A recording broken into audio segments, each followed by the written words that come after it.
Good afternoon, and Happy New Year, as it is 5:30. I will call this City Council meeting of January 6th, 2026 to order. We recognize that this meeting is being held on the ancestral lands of the Coast Salish people, and we pay our respect to those past and present. Tonight's invocation will be led by Pastor Matthew Erikson from the First Reformed Church, so please stand for the invocation. Good evening and Happy New Year. Let's pray.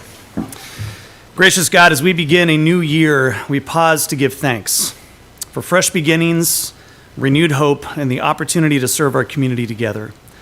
We are grateful for this place that we call home, for the beauty of Whidbey Island, its waters, its skies, its changing seasons, and the steady reminder that we are a part of something larger than ourselves. Bless those who serve on this council and all who labor on behalf of Oak Harbor. Grant wisdom in decision-making, patience in listening, courage in leadership, and a shared commitment to the common good. May this year be marked by cooperation over division, compassion over indifference, and hope that leads to thoughtful action. Guide us as we seek the flourishing of all who live and work in this city. We offer this prayer with gratitude and anticipation for the year ahead. In Jesus' name we pray. Amen. Please remain standing and join us on the pledge.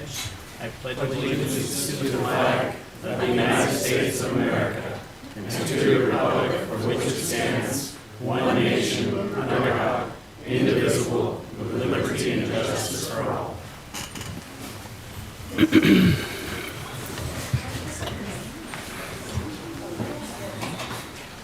All right, as a reminder, this will be both a physical and virtual meeting. The meeting may be viewed on YouTube, Facebook, and following the meeting on cable channel 10 HD 1090. Everyone is present and accounted for, so roll call is not needed. No one's asked to be excused. Tonight, we will begin our proceeding with oaths of office for re-elected and newly elected city council folks. Here to introduce and perform those oaths of office is Island County Municipal Court Judge Ron Kostick. Thank you. It's my honor to administer the oath. You've been chosen by the people of the city of Oak Harbor to represent them as city council members. If you know me, I like to mark important occasions with an insightful quote from a greater mind. Okay, so let me start there with a quote from Alexander Hamilton with regards to government. I've modified it slightly to be a little more conclusive, but equally true. The greater individual is one who expresses an unuttered opinion of their times, directs energy along profitable channels, divines the spirit of the people, and unifies action under just and stable institutions of government.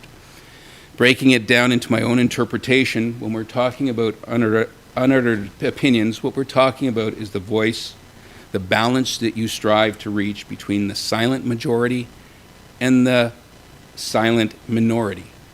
It's a great leader reflects in words and actions the populace, involving their views, common hopes and goals of the people that they represent in entirety, not just those who elected them, but giving voice to words and actions of all people. As we talk about the second component of that quote, we talk about the energy along profitable channels. Now, this does not mean money. Okay, this means quantifiable results. Not just words, but results. To take all the hopes and goals of the people that you represent, the knowledge and resources of government, and make things happen.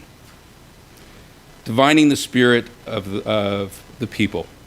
That's quite simple.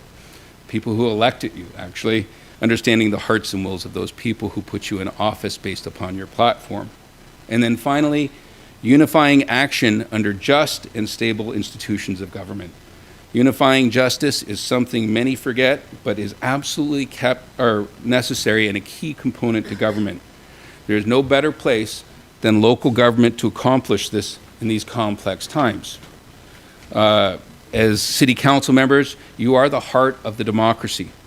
When our society was smaller, all government was grassroots.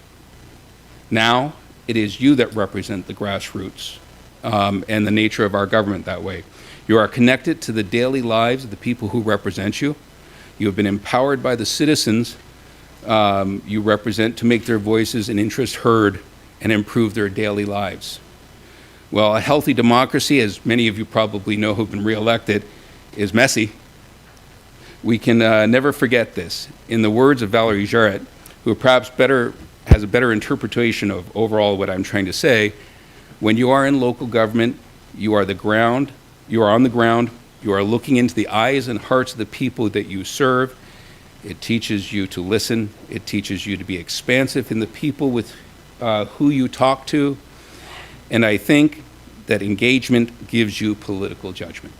So these statements and thoughts represent a serious and time-honored position you're about to be sworn into. So without further ado, I'll have those folks that are going to be sworn in just come down and right in front here and administer the oath. Am I missing someone? Oh, there.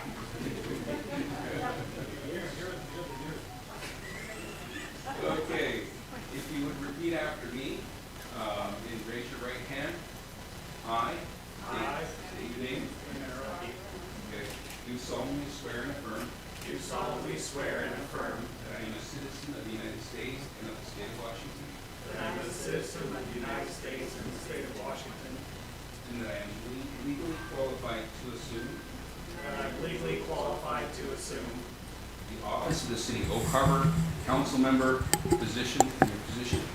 the city of Harbor council member position. I knew there'd be a hiccup. That I will support the Constitution and laws That I will support the Constitution and laws of the United States and the state of Washington. of the United States and the state of Washington, And that I will faithfully and impartially that I will faithfully and impartially discharge the duties of office discharge the duties of office to the best of my ability. to the best of my ability. Thank you.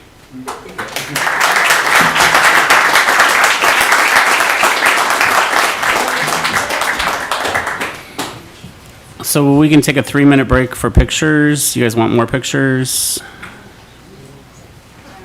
No? My makeup person wasn't in. I wasn't in. Got it. You want more pictures, Sandy? We definitely need you to have makeup. All right, so if no pictures, then we are going to go right into executive session. All right.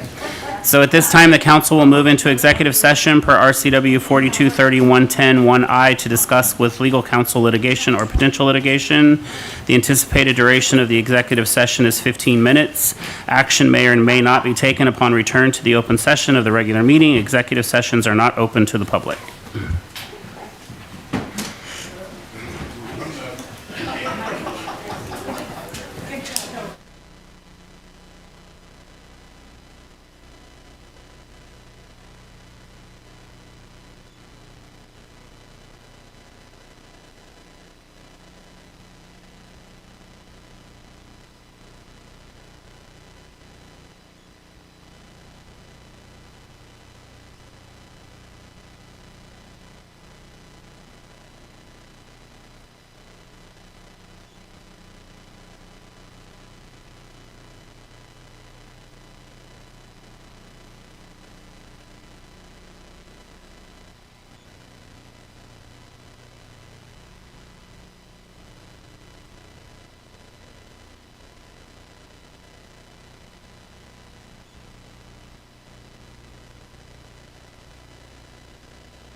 All right, we have come out of executive session and will now resume the regular meeting. There will be no action taken at this time regarding the matter discussed.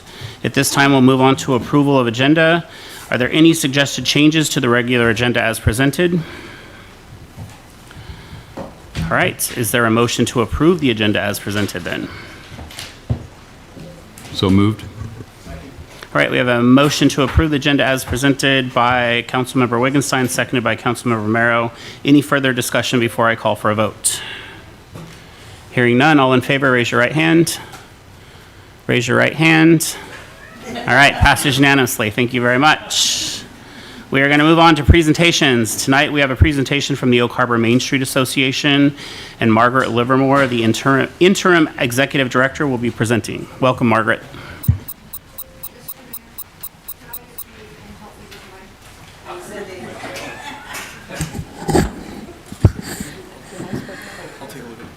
Okay.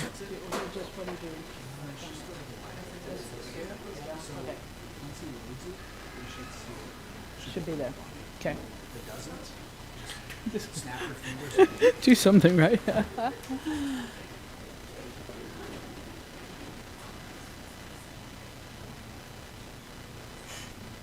Guess we're ready, waiting for my PowerPoint.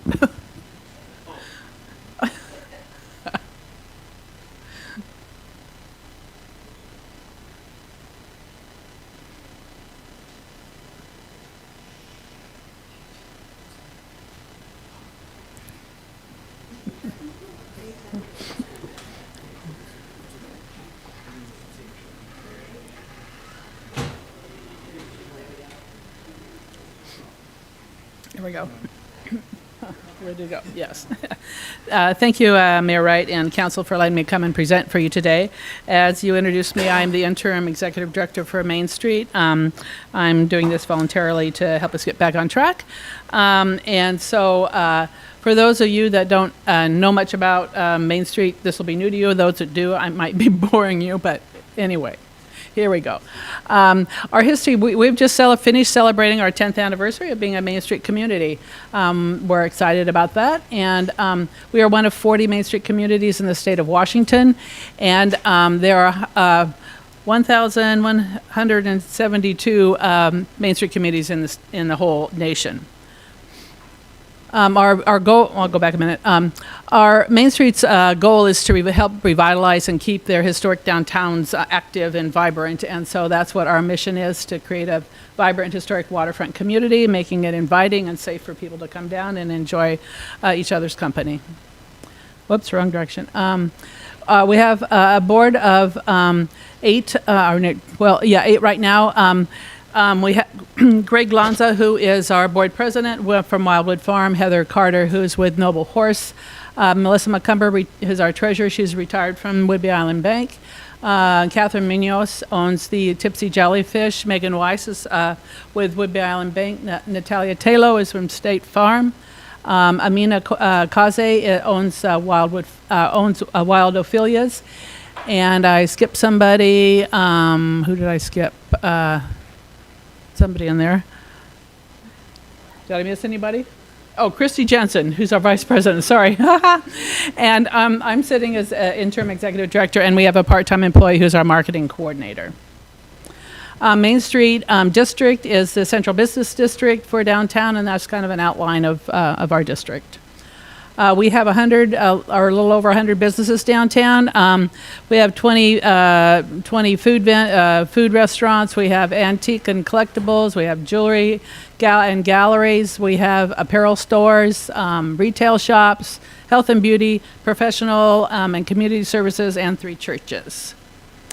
Our organization is run, as all Washington Main Street communities, on a 4-point approach. We have 4 committees that work on different aspects of our organization.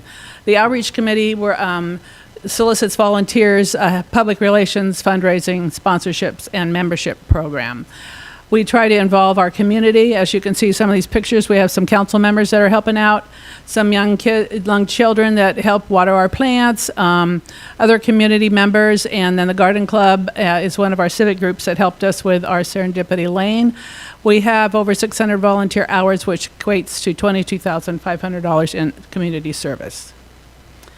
Public relations, we try to work with as many different groups as we can. Garden clubs, as I mentioned before, help us with our flower pots. Fire and police are helping with our events. The City of Oak Harbor is wonderful, and they've helped decorate our holiday tree and open and close the roads for us and everything like that. The Chamber of Commerce, we want to work more with the Chamber of Commerce and work together on our projects and on our concerns that are all similar. Would be Royalty, we help sponsor their event. And the Help House, we always do a food drive for the Help House during the holidays. Fundraising, we have two main fundraising events. The Sasquatch Walk, this year will be our 6th downtown. And Wine Bites and Brew, this will be our 4th this year. And we feature local food and wines from Island County. This year we have sponsors and donors. We had 46 this year, we have different types of donations people do. We've gone from donor designated funds from 2021. We had $11,800 in there, and then this year we only had $150 in that group. In 2021, in sponsorships, we had a dollar amount of $1,137. In 2025, we had $19,550. And non-designated funds were $772 in 2020 and 2025, $1,295. The Main Street, we get most of our funding through what's called a Main Street Tax Credit Incentive Program. The city participates through what's called the PUT tax, and other businesses in town participate through the B&O tax. What this means is a business can keep their B&O tax local. They can pledge money to Main Street. For example, they pledge $1,000. The following year, they get $750 of it back as a credit on their B&O liability with the state of Washington, and the $250 can be used as a federal tax deduction on their tax returns. Over the years, Washington Main Street government has set aside $5 million into this program. Each Main Street can receive $213.33. Not everybody gets that, because the first quarter, everybody has $162,000 they can raise through this program. After that, it's fair game for each community in the state of Washington to go after whatever funding they can get up to that $213,000 plus. As you can see here on the bar graph, in 2017, when we first started collecting, working with this program, we received $73,500, and it's gone up. The highest was 2021 with $159,000 plus, and then this year we dropped down to only 120 and only had 11 businesses pledge for that. And these are our current donors for 2025. We receive money as well in grant income. Last year, we received from City of Oak Harbor LTAC $17,500. County, we received $23,000. Oops, I can't read my writing. $19,889, and then Walmart, we had received $800 in the community grant.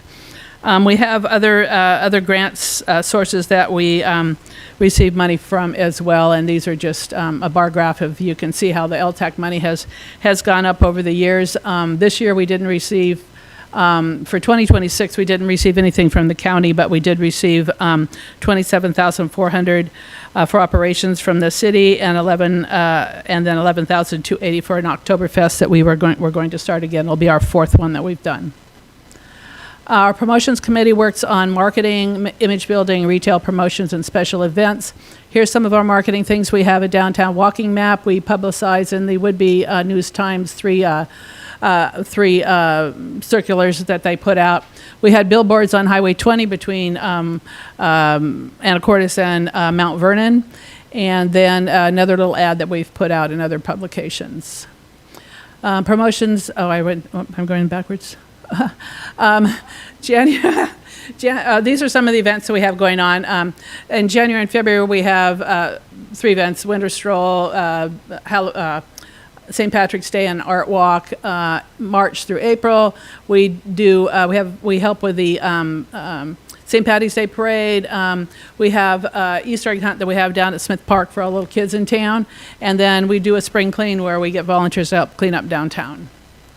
May through July, our Save the Date, I don't have the right poster for 2026, but May 2nd will be our Wine, Bites, and Brew event at the Elks. Every Friday during the summer at the Pop-Up Plaza, we have buskers on the corner. Local musicians come and play and entertain us. And then in July or August, depending on when we plan it, we have By the Harbor Market, which is a market for people to come sell their antiques or other things. We also had a roper romp last year. And then we had an art walk, and then our big thing is No Tricks, Safe Treats, where we have candy for downtown. We have thousands of kids that come and walk around and show off their beautiful costumes. October, we do Adopt a Toy Soldier, which you've all seen downtown, all the toy soldiers decorated. We run the Veterans Day Parade, and then we have the Green Ticket Cash Giveaway. And that event brings over $500,000 in sales to downtown for the month and a half that we run that. November and December, we do a Plaid Friday, which is Black Friday, but Main Street calls it Plaid Friday. Shop local, and then this year we did a Nutcracker hunt to draw people into businesses. We do a Santa parade. We do the food drive, and we thank a couple of our council members who help with that. And we also do free cookie and cocos during our tree lighting. So event expenses, as you can see, have gone up over the years. In 2019, it was only $75 we spent. Now it ranges about $33,000 for our event expenses. Design committee. I was got to say, event income in 2020, we brought in only $450. 2025, we brought in $21,462. So our design committee works on streetscapes, and so one of the things we do is facade improvement grant, where businesses or building owners can apply for a grant. And as you can see, we started out with $3,200, and we gave $8,300, and then $13,500, and in '24 we gave away $5,900. This last year we didn't give away anything because we didn't have the capital to do that. One of our big projects is our lighting project.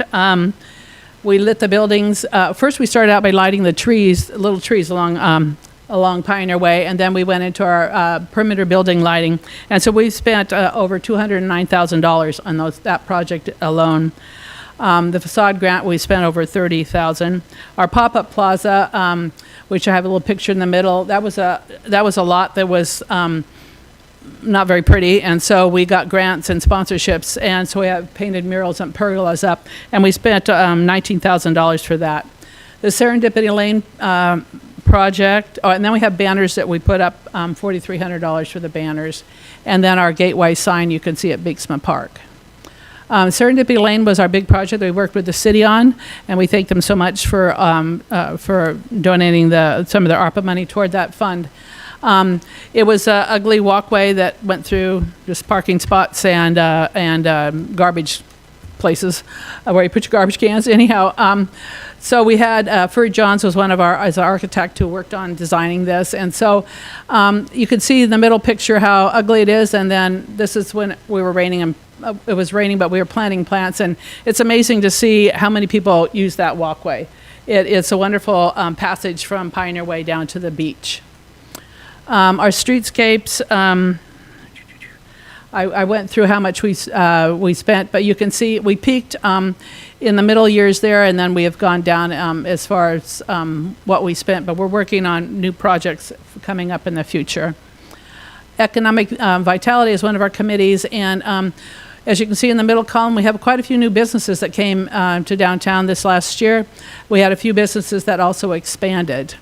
And one of the things we also do is in our office space, the front section is called our incubator store, and we've had 3 incubator businesses. One has moved on, Wild Affiliates has moved on to her own storefront.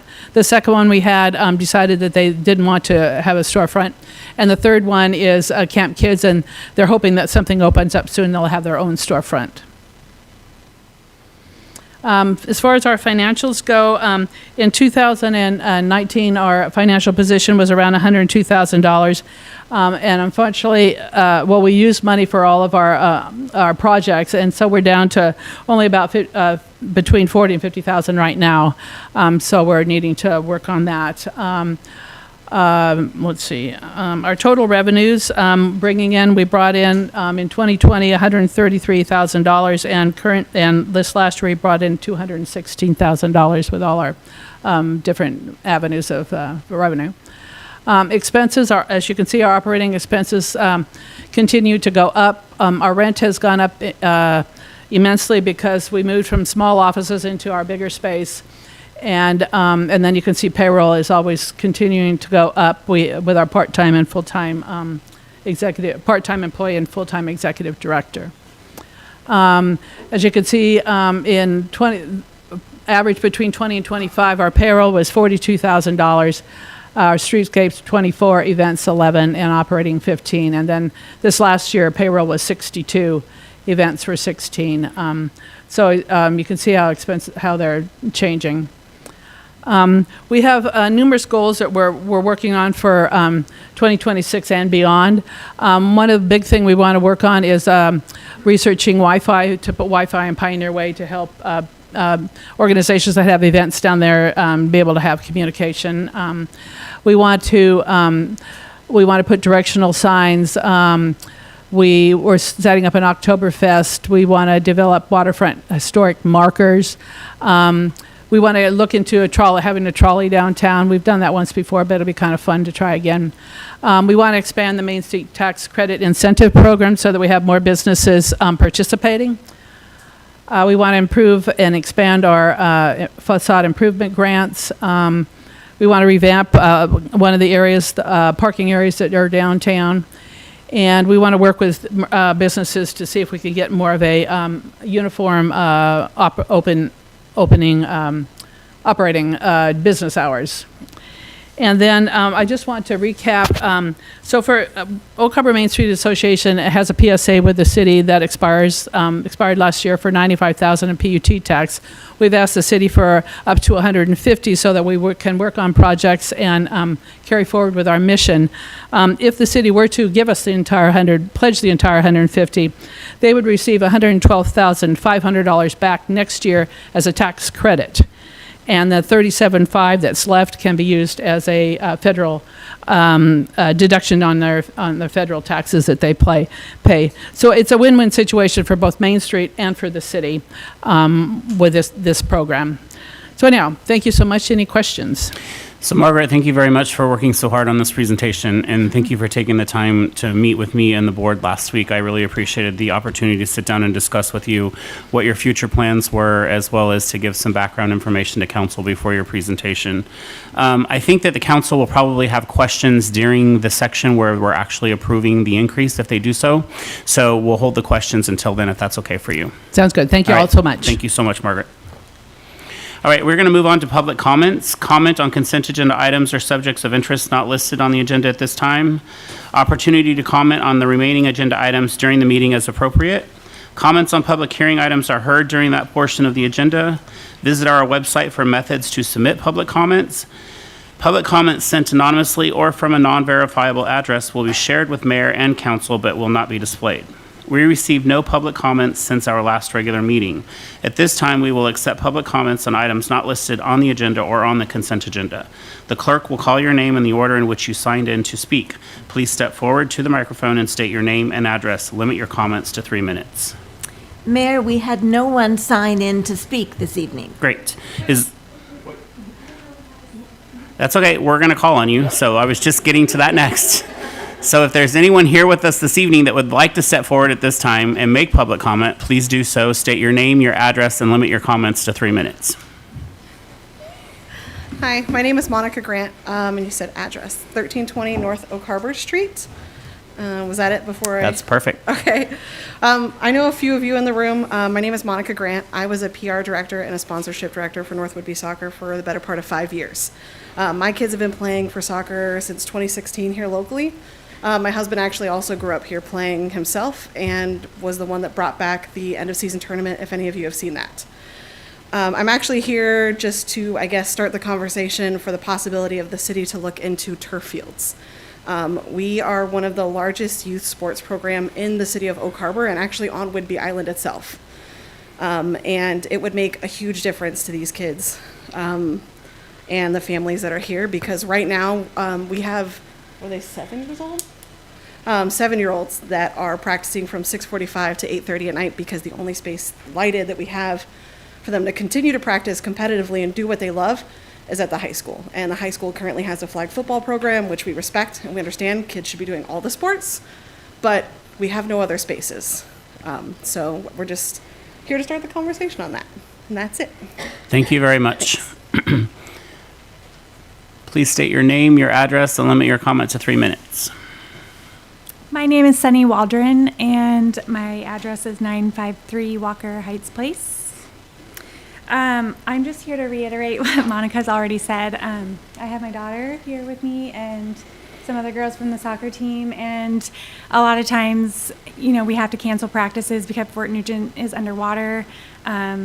We have no lights out there, and so at 4:30, 5 o'clock, it's getting dark, and their practice times are 5 to 7, and so it leaves us at the mercy of other fields that are already taken, and we don't have the capacity, and we pay a lot of money, for our players to play, and like Monica said, we're the biggest sport on Whidbey Island, and there's nothing even remotely close, not in Burlington, not in Anacortes, to have anything like that for our kids to even be able to utilize at all. I also see just it says Score and Explore was created to help visiting sports teams make the most of their time in Oak Harbor on and off the field, and I would like that to be true. We could host tournaments, and we could do so many different things for our kids instead of us always having to go somewhere else or whatever. So this right here is actually what I'm trying to attain, just by getting better fields and better sports facilities for our kids. I mean, it's Washington. We don't have much to do a lot of the time, and soccer is one of those sports that goes all year long. And we just would like to get some spotlight on the actual lights and fields for our kids. Thank you very much. Is there anybody else that is in the audience this evening that would like to step forward and make public comment at this time? All right, hearing none, we will close public comment, and we will move on to consent agenda. Are there any objections or changes to the consent agenda as presented? Yes, Councilmember Marshall. I move to remove item G, please.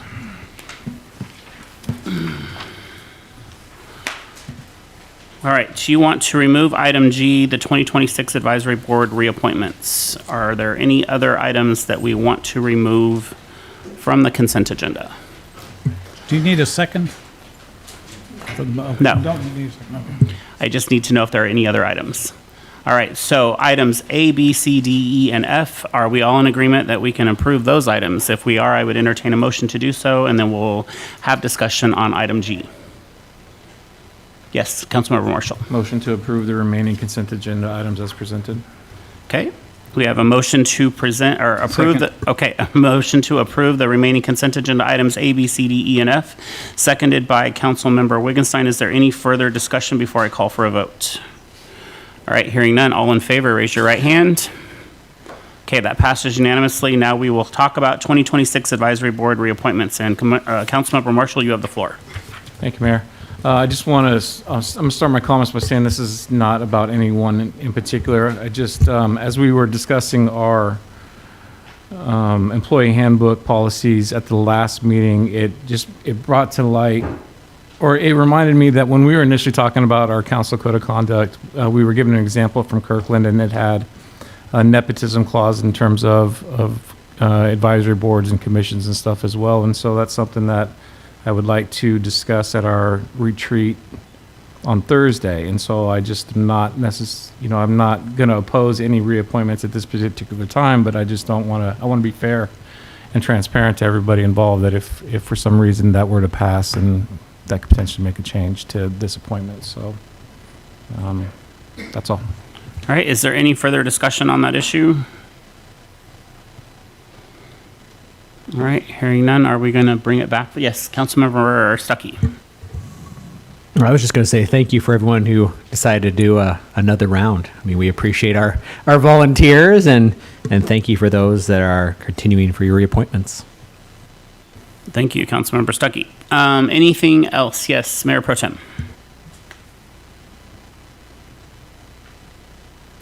So can we? I just want to make sure I understand Councilmember Marshall's intent. Are we going to go ahead and do the reappointments tonight and then discuss the specifics of the clause at our retreat on Thursday, or are you wanting to hold off on taking action on the reappointments until?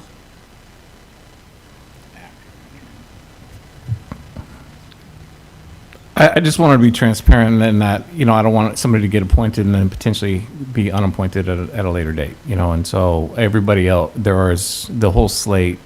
I'm just going to be transparent, right? There's one person that's related to a council member that could potentially be approved, and then if we were to change our rules, then that person then would be potentially removed from that position. And so everybody else, I don't have a problem with approving the entire slate. I just want to be upfront that this is the topic of discussion moving forward. So, Sabrina, for ease of processing and procedurally, would it be easier to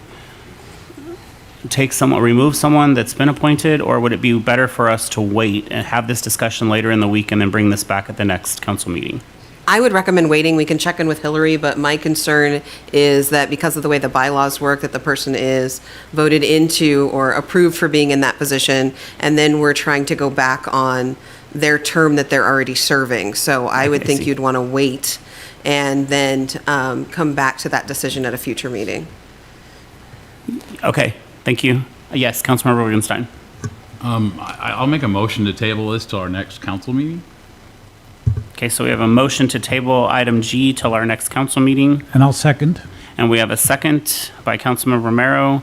Is there any further discussion before I call for a vote? Yes, Councilmember Peterson. That's weird. Got to get used to that. That is weird. If we table it, we are still able to discuss it at the retreat or not? No, we are going to be discussing at the retreat, and it's not really debatable for us to just table it anyway. So it's either a yes or no vote on it. Thank you. Yeah. So, all in favor? All right, so we will table item G until next meeting and then bring that back for a vote at that time. Either way. Does that sound good? All right. Yeah, I will add it to the retreat. And Thank you Maggie so much. and I will work on that. All right. We are going to move on to mayor's comments. First of all, Happy New Year. We've made some updates to the look of mayor's comments. Thank you to our communications officer, Maggie Aguilar. I'd like to briefly highlight some proud moments of 2025. Thank you to our staff for their dedication in 2025. It was great to connect with staff at our staff meetings and events. I'm looking forward to more of these and to more one-on-one conversations with all of you. Speaking of staff, our staff generated 147 responses. When 147 people share their voice, we hear it. I want to thank the staff for taking the time to share their feedback and, more importantly, for trusting the process. I appreciate the team working behind the scenes to support the survey process.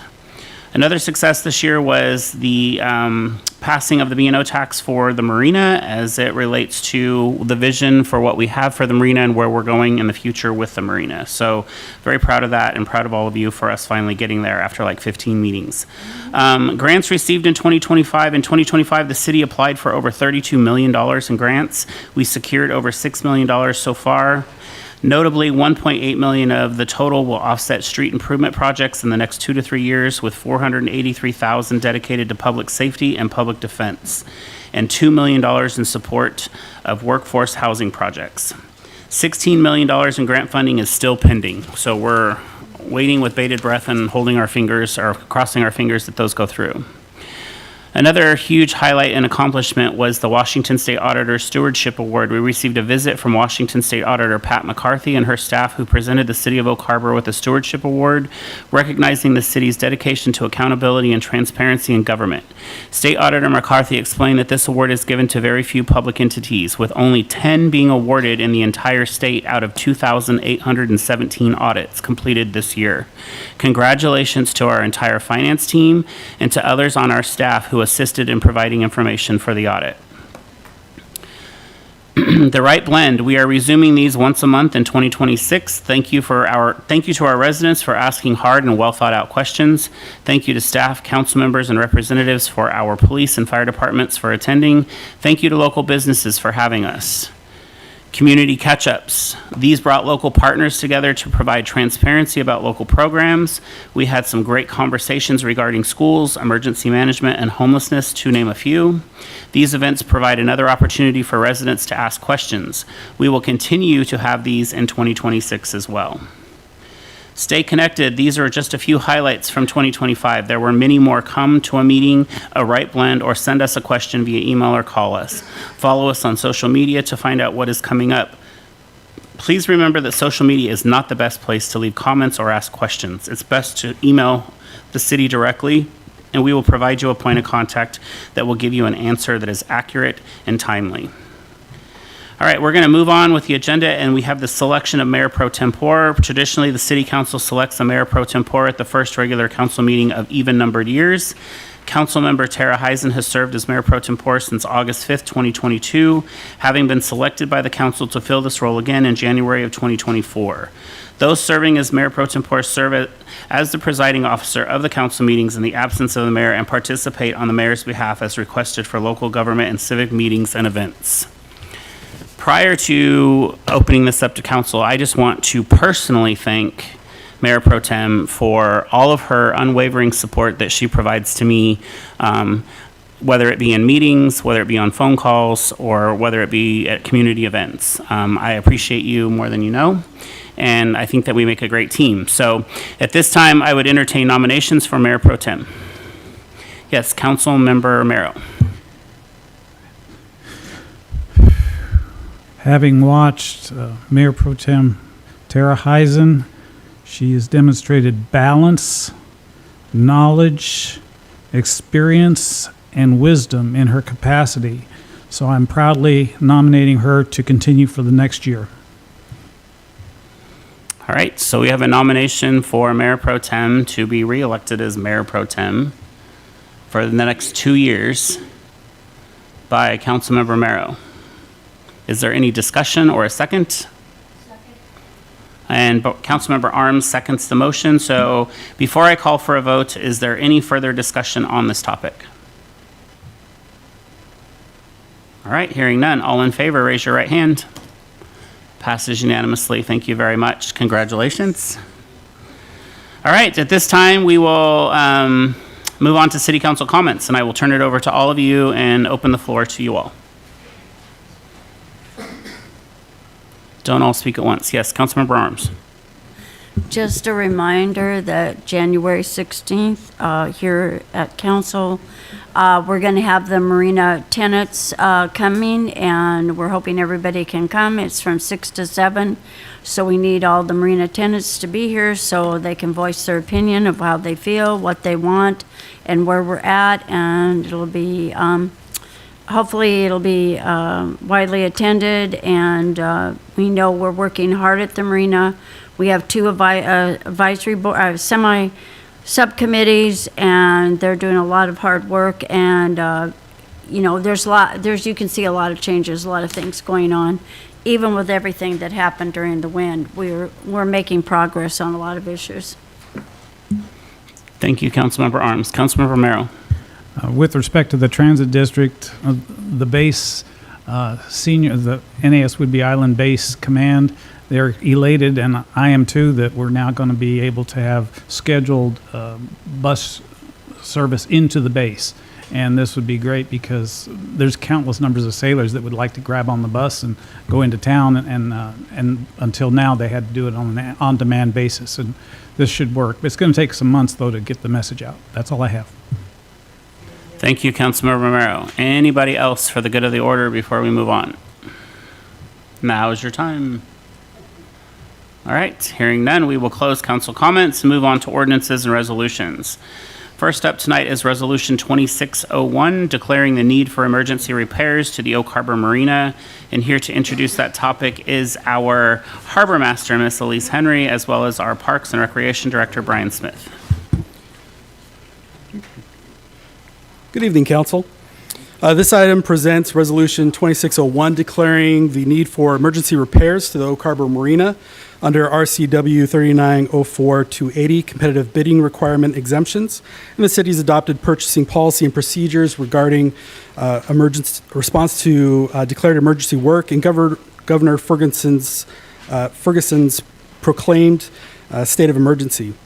During the night of December 16th storm, the marina sustained significant damage along the north side of the FDOC breakwater, as well as the failure of several structural components throughout the marina. Harbor Master Elise Henry will walk through the damage report with you of the most critical elements affected by the storm. Evening, Mayor and Council, and wonderful guests here. I'm going to talk about more than just North F real quickly. You are seeing part of our North F damage. We also had 2 sails that were lost in that. Luckily, we were able to contact the owners. Both were able to remove their sails within 24 hours, but that is about $5,000 a sail in damage. The log boom, which for those of you who don't know what that is, typically features logs butt to butt so that they will prevent debris coming into the marina and causing any damage. We had a failure on both of those. We were able to get both repaired within 48 hours. Luckily, the one by the Harbor Master office, so on your little map, you got the Harbor Master office on your top right corner. That one we were able to get repaired within an hour so that we didn't continue to see debris just bypassing our log boom coming straight into the marina, which was very heart-wrenching for me. South E-Dock sustained damage to the float, both in cement, whaler, which is the wood that runs along the side of the dock, and through rods. You're going to hear that term a lot tonight. Just so you know what that means, it is literally what it sounds like. It is a rod that runs through, connecting both sides of the dock. We are going to do all of that damage repair in-house. Should be done within the week. It has taken some creative thinking on how we're going to do that. Unfortunately, that has been a problem child for the marina in the past, so we're getting creative on option. I think we're D or E at this point, but that is what we do. We get creative and keep going.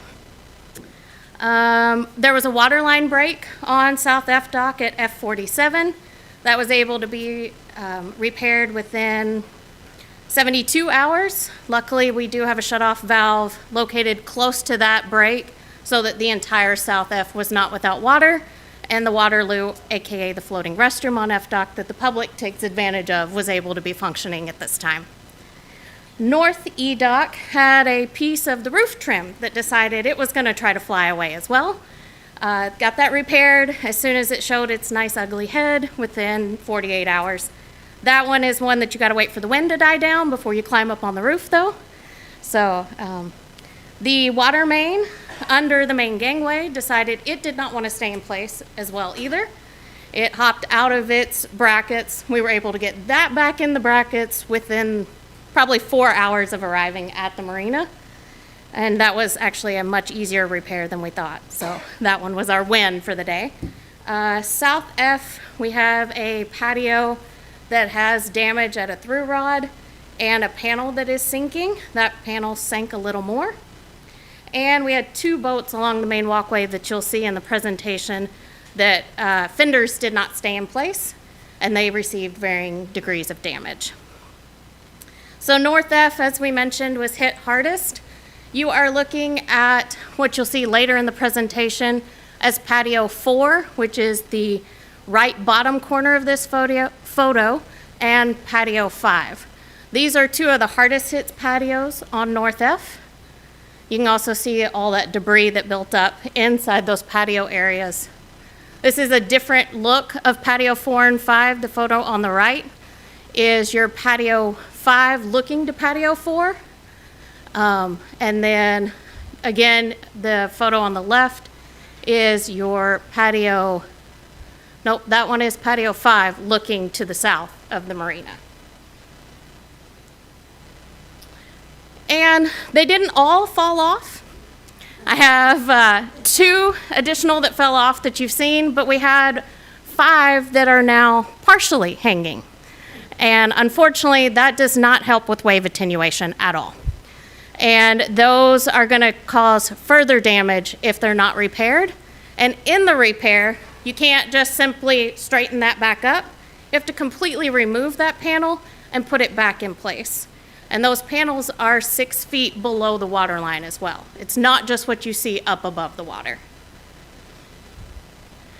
And so you can see a temporary fencing in that right photo of what we had put in place after we had lost panels in the past. The panel in front of it, where you can see a hose hanger, is one of them that's partially damaged and will be replaced in this emergency replacement.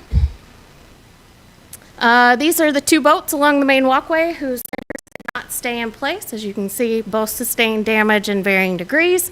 Both are structurally sound. Crew went in first thing that morning. We actually had someone meet us in the parking lot, tell us that we had a problem. Went down, got more fenders and lines on those boats, and got the owners contacted. Both are safe and secure until warmer weather, and they decide to do repairs. Next, you get, I believe this is my video, taken the morning of. It's about 1.5 minutes, just so you can experience North F at about 10 o'clock that morning after the initial blows, which were like 75 miles an hour. Not exactly what you want to see coming out of the west at the marina. Hit it, Tim.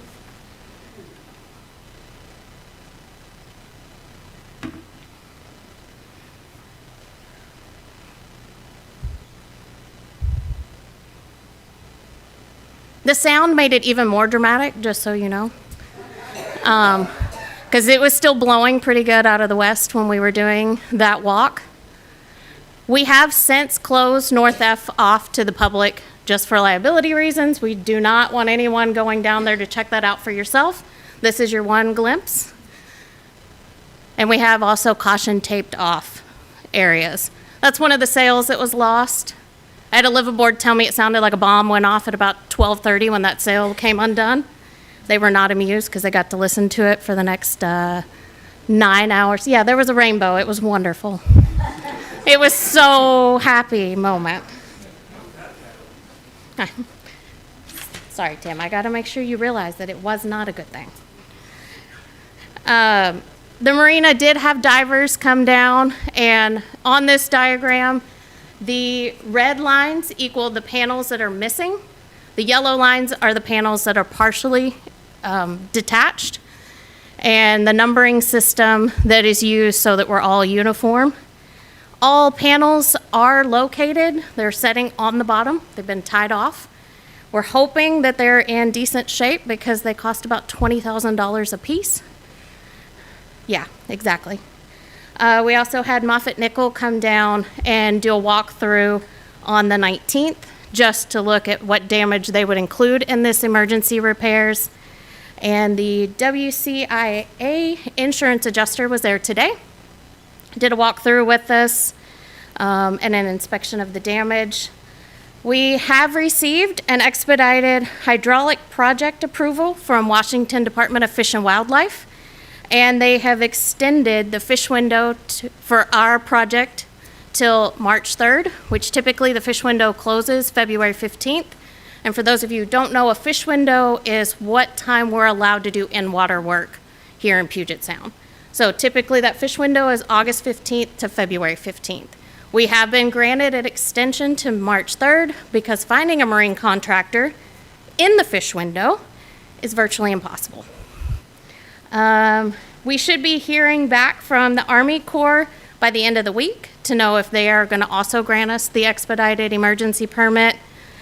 And we're thinking total cost should not exceed $500,000 and can be paid from marina reserves. But at that, Do you guys have any questions for me?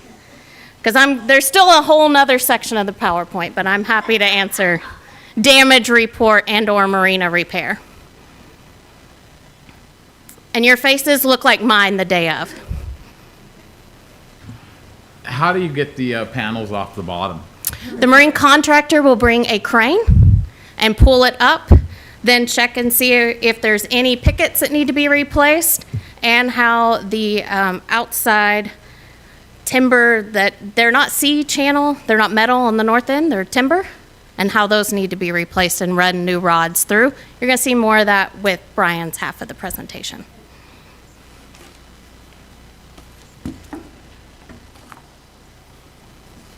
So Elise gave a pretty good overview. I'll touch on a few extra things. We can skip over some of it though, but just to get your orientation here. So this is on the harbor side facing the marina and the shore. Patio 2 is on the left there, patio 3 on the right. So you'll see this at each patio section. So we'll replace the 8 through rods at panel 1 there. The through rods are a 3/4 inch. On the north side, that is actually the newer section of a breakwater dock. However, we are seeing the most damage here. The through rods on the south side of the F-dock breakwater are actually a 1-inch through rod and have held much more stability through storm events. So you'll see here the dotted lines are the through rods that need to be replaced, and the circle ovals are the panels that need to be replaced. So 2 on the patio 2 and 3 section, and then we need to replace 4 panels on the patio 4 and 5 sections, and quite a number of through rods, especially along patio 5, just about all of them. You see the main gangway along the F-dock breakwater at the top there with the patio sticking out on each side. So these connect to that main gangway. And when we went out there, you see quite a bit of movement. You see some subsidence in the existing panels that have not detached, showing that we do have some loosening of those. So there's some bend in some of those through rods. And then also just that separation, and start to see some grinding between those connectors of the dock sections there. We'll place another 3 panels there at patio 7, and then a number of through rods along the main gangway there. So the work is primarily along patios 2 through 7. We'll replace individual boards in the panels that have failed with composite boards. The brackets will also be inspected and replaced as needed. These panels are 9 feet wide by 11 feet tall, and like Elise said, they sit about 6 to 7 feet underneath the water. They're extremely heavy, requiring specialized equipment to lift them off the seabed and position them into place. As I mentioned, marine engineering firm Moffitt & Nichol, who's already under contract and working on the dredging and breakwater projects, completed inspections of the damage and have been working with American Construction, who completed repairs the last time we had damage that triggered an insurance claim on the scope of work as well as cost estimates. And like Elise said, we anticipate repairs to be under $500,000. Yesterday, we received the emergency hydraulic project approval permit from the Department of Fish and Wildlife, who have also granted the city extension into water work into March. And a notice of need for emergency work form has been submitted to the Army Corps of Engineers, and we are currently working with them to complete approvals. American Construction can begin the work as early as mid-February, with completion expected to take approximately 2 weeks. Deputy City Administrator David Goldman has been coordinating with the claims manager for the Washington City's Insurance Authority to open a case file, and Elise and I met with insurance adjuster Mark McGill with Crawford Global Technical Services this morning to inspect the damage and prepare the facts of loss report. City current property insurance claim deductible on the marina is $100,000, and as was presented in the B&O tax discussions, the marina operating capital year of end funds have an available balance of $1.655 million, earmarked for the dredging and breakwater projects. Per RCW 340820, the City Council may by resolution waive competitive bidding requirements to adequately respond to emergencies. This is also found in the city's purchasing policy under 1.13 declared emergencies. Federal regulations implementing the U.S. Army Corps of Engineers regulatory program defines emergencies as situations which would result in an unacceptable hazard to life, significant loss of property, or an immediate unforeseen hardship in corrective action requiring a permit if a permit is not undertaken within a time period less than the normal time needed to process the application under standard procedures. Our policies, as well as the RCW, defines emergencies that present a real immediate threat to property performance or essential functions, or will likely result in material loss or damage to property, bodily injury, or loss of life if immediate action is not taken. If we need to move the vessels, we have about 17 of them on the North Breakwater out of that area. That represents about $10,200 per month of lost revenue. So due to the nature of the impacts of fulfilling requirements of declared emergency repairs, staff recommends the presented motion for expedited repairs. And we're happy to answer any questions. We also have a representative from Moffitt and Nickel online if you have more technical questions. Great, thank you for the presentation. I will first confirm with our city clerk that we've received no public comment on this issue. That's correct, Mayor. No public comments have been received. All right, great, thank you. And is there anyone here with us this evening that would like to step forward and make public comment at this time? Seeing none, I will close public comment and call upon council for their questions and comments at this time. Councilmember Arms. No, I did not go past the line, but I was out there, and I did see the damage to the boats, and I also seen the damage to the breakwater. So I'm very aware of how much damage we had down there. So I was down there to verify. Yes, it really doesn't look good. Great, thank you. Anybody else? Questions, comments? If you have none, then make a motion. Yes. I move to approve Resolution 26-01 declaring the failures to structural components at the marina constitutes an emergency, waiving the public bidding requirements to facilitate as rapid a repair as possible, and authorizing the mayor to execute contracts for necessary goods and services to expedite the repairs. Thank you, Councilmember Romero. We have a motion as presented by Councilmember Romero, seconded by Councilmember Wiggenstein. Is there any further discussion before I call for a vote? Councilmember Marshall. Thank you, Mayor. Elise, it seems like this is something that's been an ongoing issue since I got on council, right? We've been repairing this FDOC for quite a while. I appreciate the information, Brian, on what the revenue generated from this is. That helps me. But I am curious to know, is there a walking away point where we say, you know, enough repair is enough, we're just going to shut it down and then wait until we have a new breakwater, wait until we make the permanent repairs? Because that is part of our plan, right, is a permanent new breakwater. I mean, this is something that we've repaired numerous times, it sounds like, and at what point do we just say, okay, we're gonna wait for the new project? So this is most likely going back to the policy that council had set forth, that they were moving forward with the marina and with funding the breakwater and the dredge.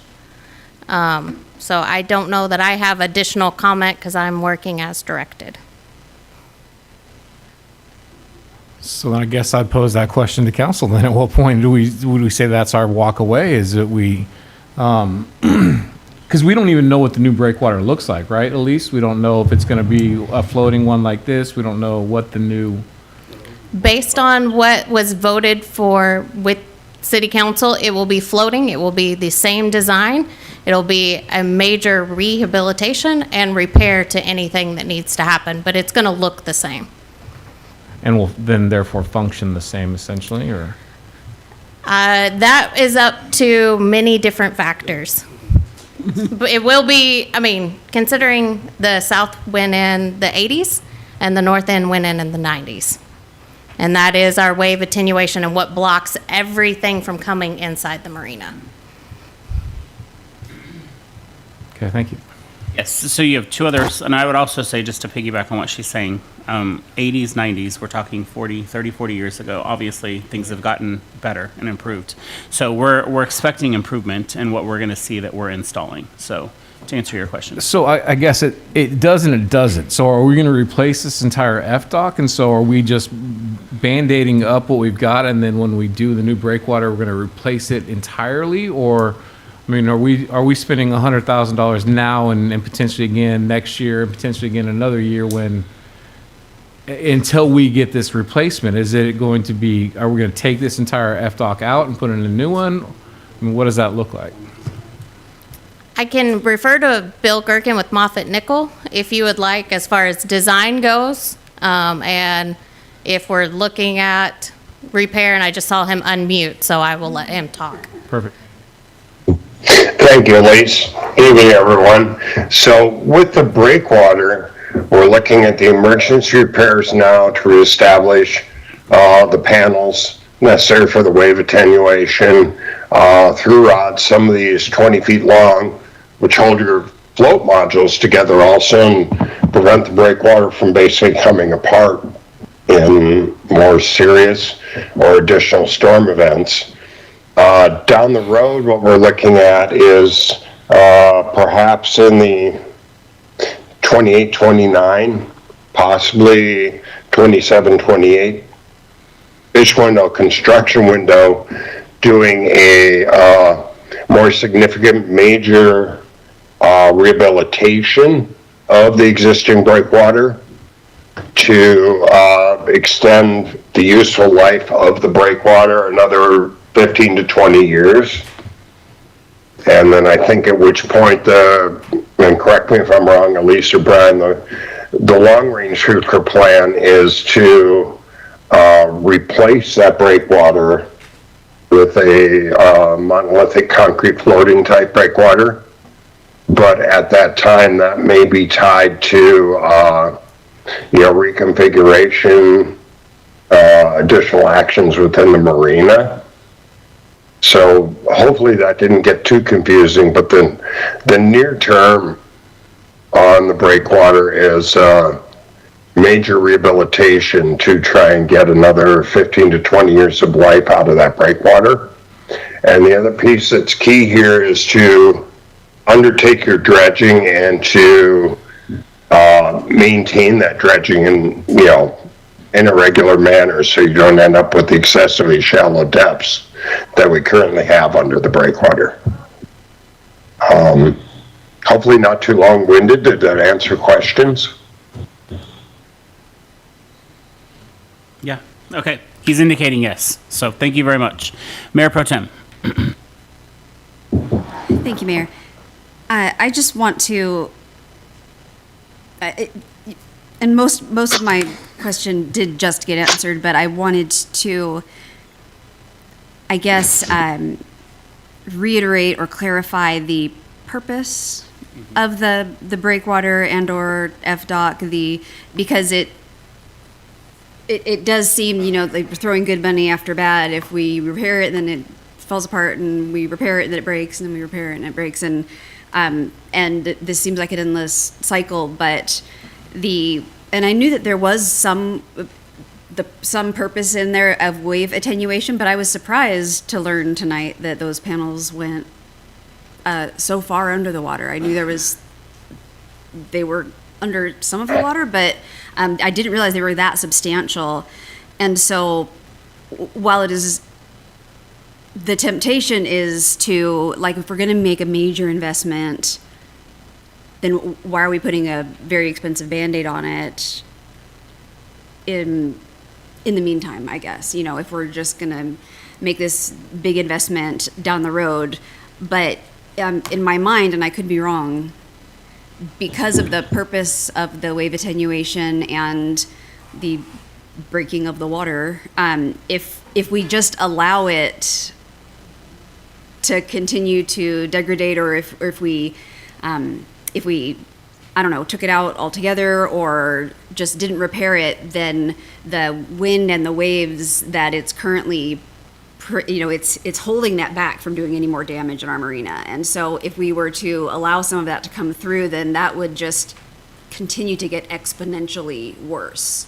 So we have to Band-Aid it, because if we don't, it'll end up being 30 times worse down the road. As unpleasant as and expensive. I'm getting nods in the back. I'm like, am I understanding that? I'm Yes. just kind of thinking out loud. Am I understanding that process Yes, you correctly? are. Okay.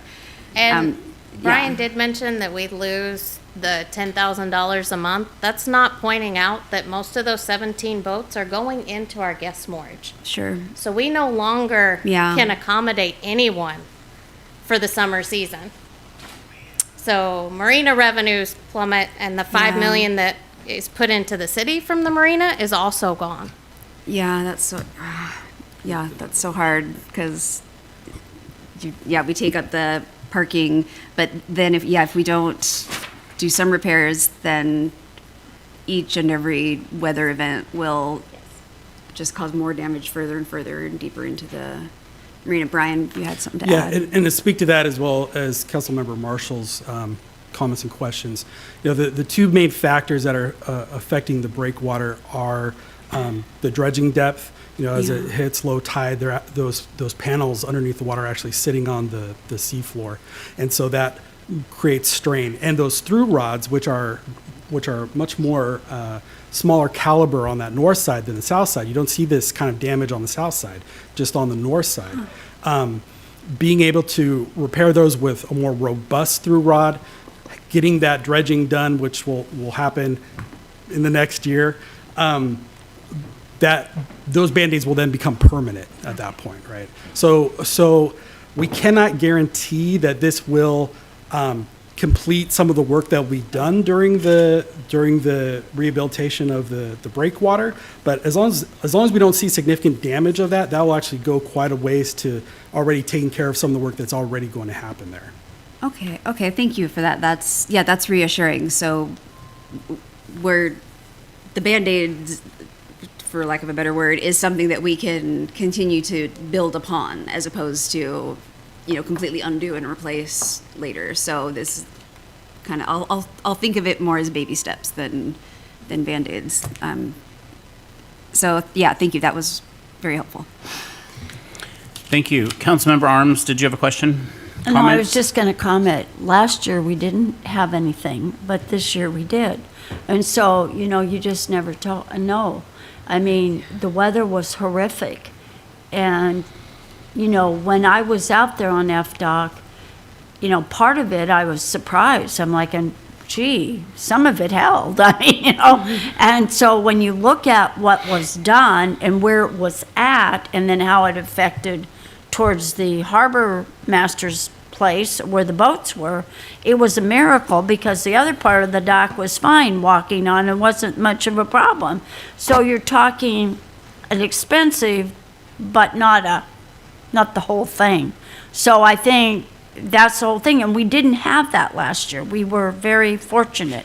So when we're talking about it isn't something that we never know. And this year it was the year of, oh heavens, I mean, everybody, people in town have trees collapse. I mean, we had a major windstorm.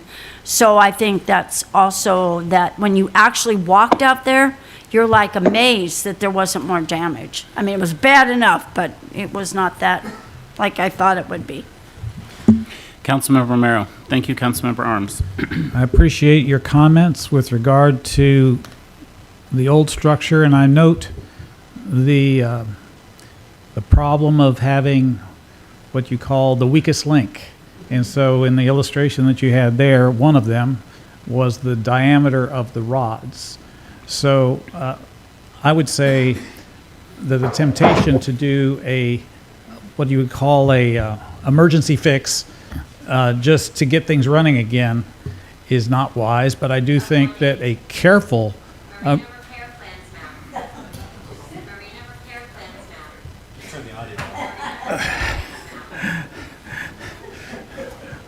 So the engineering component, and of course this is the technical part, but the engineering component, this is an opportunity to fill in those weakest links with something more durable. And it's not, for lack of a better expression, it's not the sex appeal of having a brand new breakwater, but it's got the durability. And so you can fill in where the weakest links were so that everything will last better or something to that effect. But I just want to avoid the impulsive thing, like we got to get it fixed and just cutting corners, because you end up having other weakest links, and then you have more problems later. That's all I have. Thank you, Councilmember Merrill. Councilmember Peterson, did you have anything else to add? Yeah. Okay. Councilmember Wagenstein. Thank you for sharing. I mean, I'm in one of those. I have a couple of questions. Are we building a new FDOC and breakwater? Are they going to be the same in the future, or are we just replacing the breakwater of that dock when we go to build new? Not the Band-Aid, but build new, right? Because I heard Moffett Nichols say we're going to give new breakwater, and I'm hearing Ryan tell us we're going to patch and hopefully be able to carry it on forward. I also heard 15 years before we get a new dock, or I mean, so yeah, some things were answered, but more questions came up in that regard, and that's just to start. So the initial rehab and repair will be same structure and to extend the life of what we have for an additional 15 to 20 years. We can start planning to figure out what we want to do in the future while we have that 15 to 20 years. Instead of it being, oh no, we're in trouble, what are we going to do next? We can start figuring out what design will work best for us, and what it's going to look like, and how to permit this. So I think that kind of answers your question. Yeah, it does on that piece. The clarity is, and I'll simplify it for me because to make sure. Essentially, we're going to, until we have the design of the future marina in stop, right? Everything between now and then is to really get us to that point. Yes. So if we're going to, with an emergency situation, it sounds to me like the problem is our dredging needs to be done ASAP so that we don't continue to have the breakwater break due to the just silt or whatever you want to call it, dirt, land, soil, sand. And so will this emergency project help get us to that point? I mean, every project we do, are we thinking like, is this a 15-year fix, or is this just a temporary fix till the next storm comes in? And if we're going to have somebody here, I mean, if we're going to declare emergency funding and get rid of the competitive bidding, can we get as much done as we possibly can? So when Moffett Nickel came out, they looked at what we could feasibly put in as a repair. The dredging cannot be included in that. The Army Corps would never sign off on an emergency expedited permit, including a dredging. So what we have proposed with those 9 panels, the 5 that are partially submerged and the 4 that are completely sitting on the bottom, and the replacement of the through rods, is the largest amount of work that we can do under this emergency expedited permit at this time. Right, and remember that we have begun the permitting process already, correct? Oh, yeah. Yes, so, and then we had a government shutdown for a period of time that's delayed this. Then we've had these holidays that have delayed it. So, and it's a process that takes anywhere from 9 to probably 18 months, depending upon how long it's going to take them to get it done. So we are working through that process as quickly as we can. We've already done what we can do. We're now waiting on them. But we have to do this in order to move the marina forward. So to prevent future catastrophic damage. Yes, Councilmember Marshall. Just let me finish up. Sorry, Councilmember. Sorry. Brian, thank you for pointing out that, and I don't know if everybody caught it, the north dock is the youngest of the 2 pieces of that, and it's the one with the most damage. So when we think about things being built more present today, and we hope it's going to be better, our history doesn't support that over the years. We typically make things so that we can continue to replace it, so that the capitalism can continue to go and people continue to make money and pay salary, wages, and all that good stuff, right? Thank you for pointing that out, that you guys are actually going to try to beef up the rods or the through rods, I imagine, to a level that will last maybe and get through. But yeah, so I just want to say thank you for doing that. Well, and I think and I think the important thing to point out here too is that the administration currently is also setting aside reserves and money to deal with these on an ongoing basis, so that we're being proactive in repairing our assets and upkeep and maintaining our assets, so that we're not in this predicament again in 20, 25, 30 years. So that's something that has been sorely lacking at this city, and we are no longer doing that. So with that, Councilmember Marshall. Thank you, Mayor. And Elise, maybe you answered this or Brian answered it already. These sections that we're proposing to repair right now, have these been repaired in the past from previous storm damage? Patio 5 possibly has, but the other panels and other patios have not. I'd have to double check with Bill Gherkin about patio 5. That would be the only one. So if that's the case, I mean, what is it that prevented the panel 5 from being repaired in such a manner that it would give us another 10 to 15 years, of life as being proposed now and not break again in our next storm event? I mean, we're early January with the potential of other storm events just this year alone. And so, I do still have the concern about adding, continuing to put Band-Aids. I understand the big picture issue. But at some point, if we are going to continue to fix things that have been broken and continue to break, we're ultimately not fixing the issue, right? So Part of that will depend on the field verification of what the actual damage is at patio 5. No divers have gone in for an inspection capacity. We've only had divers go and find the panels, locate them, and tied them off so that we know where they're located when the marine contractor comes in. So there has not been any field verification, and that was noted on those drawings, that some of those through rods and things will need to be field verified. I would also add that, the damage that we're seeing, this is not through like normal wear and tear through its normal operation. This was a unique event. We saw a lot of material enter into tidal land areas from upshore coming down rivers. There was a lot of particulates in the wire to the point that there's zero visibility when the divers went down. We saw a lot of logs. I wish we had some video of during that windstorm event, but you have a lot of logs that came in, so many that have busted through our log boom, and they're just hammering at those panels, especially as you saw, almost every panel 7 along there was detached. And so there was a pattern of how it was hitting against it. And so this was kind of a unique event, not something we would normally see year after year of, we're seeing the same damage we saw last year at a normal storm. Is just a little bit unusual in that way. This is Bill. I may add also that we don't lose sight of the fact that, once the dredging is complete and dredging is maintained out there where we always have sufficient water depth and this breakwater isn't going aground anymore, that's going to make all the difference in the world. The stress and strain that you're putting on these panels, through rods and hangers in particular, with that, with the bottom of those panels sitting on the bottom, has really contributed to and exacerbated the damage you then see from storms. So the repair lasting 15 or 20 years is definitely tied to getting the dredging done and maintaining the dredging. Thank you, Bill. Is there any other, Councilmember Romero? With respect to planning for emergency events like flooding, they frequently talk about 100-year floodplain or something along those lines.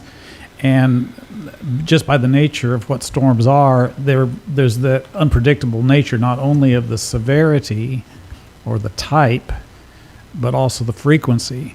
So with regard to repairs, if we can do more durable repairs that would withstand the kinds of impacts that we've seen, that would be a great. But again, as I've heard over and over again, if the panels are resting on the seabed, then that makes it almost impossible. But anyway, that's all I have. Okay, thank you. Anybody else for the good of the order? If not, I would entertain a motion. Oh, there is? Oh, thank you. And it was seconded? I forgot because we've been talking so long. Sorry. So, all in favor, raise your right hand, please. All right, passes unanimously. Thank you very much. All right, I have a request to take a 10-minute recess, so we will reconvene at 7:17.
Have a nice evening. You too. I guess that's all.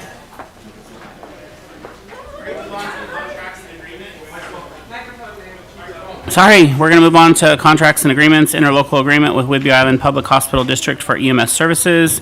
Here to introduce this topic is Chief Travis Anderson, who is participating remotely as he is inspecting the new fire engine in Florida, I'm sure in better weather. So, Chief, take it away. All righty. Well, Mayor and City Council, thank you for letting me join remote. Looks like Tim's getting the presentation up really quick, so I'll wait for that. And it is nicer weather. I think it was about 68 degrees here and sunny. So okay, don't rub it in. Well, I didn't get outside. So I didn't get to get outside much other than moving from the airport to a car. So, but to keep this short, again, as the mayor said, this is for an interlocal agreement between Oak Harbor Fire and the Island Hospital District. So a little bit of background on this. The city of Oak Harbor and the district have operated under a cooperative agreement for the past 26 years. And we've discussed emergency medical services a few times over the past year with the mayor's vision of improving the level of service we provide from the fire department, both in fire and EMS. I've talked about how Whidbey Health is supported by the EMS levy. They're the only ones that are allowed to get it. As part of that, they share some of those funds that are received from the citizens of Oak Harbor to basically supplement some of our operational costs. That contract ended December 31st of 2025. In 2025, the Oak Harbor Fire Department was reimbursed $138 per EMS call. As we mentioned before I got here, the only time Oak Harbor really responded on a medical call was when the ambulance requested us because they were maybe too far away and they remembered to call for us, or if there were certain calls, we'd automatically go out, like on a cardiac arrest or a traffic accident or a lift assist, but we did not get reimbursed for those calls. So with our previous agreement, we were bringing in about $50,000 a year in reimbursement to the city for the work that Oak Harbor Fire Department was doing on EMS calls that we get no reimbursement from that EMS levy. Can you go to the next slide, Tim? So this new proposed interlocal is, again, another 2-year contract that will end December 31st, 2027. Part of the vision of the mayor was, again, for us to provide as much service as we can to the community. With that, both myself and the director of Whidbey EMS discussed the need to start dispatching fire department immediately when someone has a life-threatening call, which we deem a Charlie, Delta, or Echo level EMS call. So we made a lot of progress there. We're now going on those calls, so you'll see our call volume go up a little bit. With that, we're doing more work. We ride in with the ambulance a lot. I feel the reimbursement that we were getting was not where it should be for the amount of work and the amount of money that they recover from the levy from our citizens. So through some negotiations, this next contract that's proposed, that's in front of you guys, it's already been signed by Whidbey Health, is for a fixed amount of $175,000 per year, which will be invoiced semi-annually. So that's an increase of $125,000 a year that we will be getting to provide the service to our community. And that $125,000 that's increased, we're putting right back into improving the level of service we can provide from Oak Harbor. That means more training, better training equipment, and also onboarding some new paramedics with the opening of Fire Station 82. Next slide, please. One thing I wanted to point out was the importance of the change per call to flat rate. I'm not a fan of having conversations about doing the right thing and then tying it back to how much does it cost per call. And that was some of the challenges that we had when I was negotiating with Whidbey Ambulance on us running calls that I felt were important. Per contract, they'd have to start paying us more. And I believe that we should go do the right thing, respond to the calls when they need to be responded, and we shouldn't be talking about how much it's going to cost on each call. So we both agreed to get rid of the per call part and just go to a flat rate, and now we can look at data and need and not worry so much about what it's going to cost per call. So that was the push to go to a flat rate. Again, in 2025 and before, we only responded when we were requested, and now we will be going as soon as that 911 calls comes in. Oftentimes we're the closest responders, and I believe our citizens should get the fastest response they can get in their time of need. And so that is the plan that both the mayor has, myself, and our partners at Whidbey Health. And some more benefits to it is it was very time consuming to sit there and filter calls. Which ones count, which ones don't count, when did they request us? That was a lot of administrative time spent creating those invoices. Now it's just $175,000 each year for the 2 years. So that makes it a lot easier from an administrative point in billing for that revenue. And then it also solves some of the EMS documentation compliance issues that were a problem in the previous contract. So with that, this is the suggested motion, and I'm here if you guys have any questions. Thanks, Chief. I will first confirm that we received no public comment on this issue. That's correct, Mayor. No public comments have been received. Great. And is there anyone here present with us this evening that would like to step forward and make public comment at this time? All right, hearing none, seeing none, I will close public comment and call upon council for their questions and comments at this time. Councilmember Romero. This sounds outstanding and excellent in every way. I would like to make the motion. May I? I move to authorize the mayor to execute an interlocal agreement between the City of Oak Harbor and the Whidbey Island Public Hospital District to partially reimburse the city for providing pre-hospital emergency medical services within Oak Harbor, Washington. Second. All right, we have a motion as presented by Councilmember Romero, seconded by Councilmember Peterson. Before I call for a vote, is there any further discussion on this issue? All right, hearing, seeing none, all in favor, raise your right hand. All right, that passes unanimously. Thanks, Chief, for your great work. Yep, thank you. Oh, you had abstention. I'm sorry. I'm sorry. Councilmember Wigginstein abstained. I thought everyone had their hand up. Oh, yes. Typically, we state the reason for the abstention. Sure. I'm in the process of potentially interviewing with the hospital, so I felt it's best to not participate. Okay, great. Thank you. Thank you, Councilmember Stuckey. All right, so with that, we are going to move on to Oak Harbor Main Street Association Professional Services Agreement. And here to introduce this topic is our Grants Administrator, Wendy Horn. Good evening, Mayor and Council. I'm Wendy Horn, the Grants Administrator, here to talk about the Oak Harbor Main Street Association 2026 Professional Services Agreement. As you heard from Margaret earlier this evening, the Main Street Tax Credit Incentive Program started in 2005 in the Washington State. The goal of the program is to encourage cities and towns to preserve historic downtown areas by providing tax incentives to businesses who pledge funding to the Main Street programs. To be eligible, cities with less than 190,000 residents can participate. Main Street associations must have paid staff and a board of directors. Also, in order to participate, a local business first has to register with the Department of Revenue, and they apply for the tax credit by pledging a dollar amount that will be donated to the Main Street Association. The Department of Revenue has to approve the pledge prior to the business donating the funds. But once they've approved the amount, the business has until November 15th of that year to make that donation. And then the business will receive a tax credit of 75% of that contribution in the following year. And just a note, in 2024, actually the state increased the maximum annual contribution again to $333,333.33 for any one Main Street association. So the City Council passed Resolution 1544. It was actually in 2015, but we began participating in the program in 2016. The resolution outlines the process for the city's participation in the program, which includes approving an annual professional services agreement with the Oak Harbor Main Street Association for a predetermined amount. The original pledge back in 2016 was $40,000, and in 2019, the City Council increased that annual pledge to $95,000. The Mayor and City Council have received a request from the Oak Harbor Main Street Association to increase its annual contribution to $150,000 in 2026. Main Street is requesting the city pledge $75,000 in the first quarter, and then the remaining contribution in the beginning of the second quarter. This will allow businesses to pledge as well.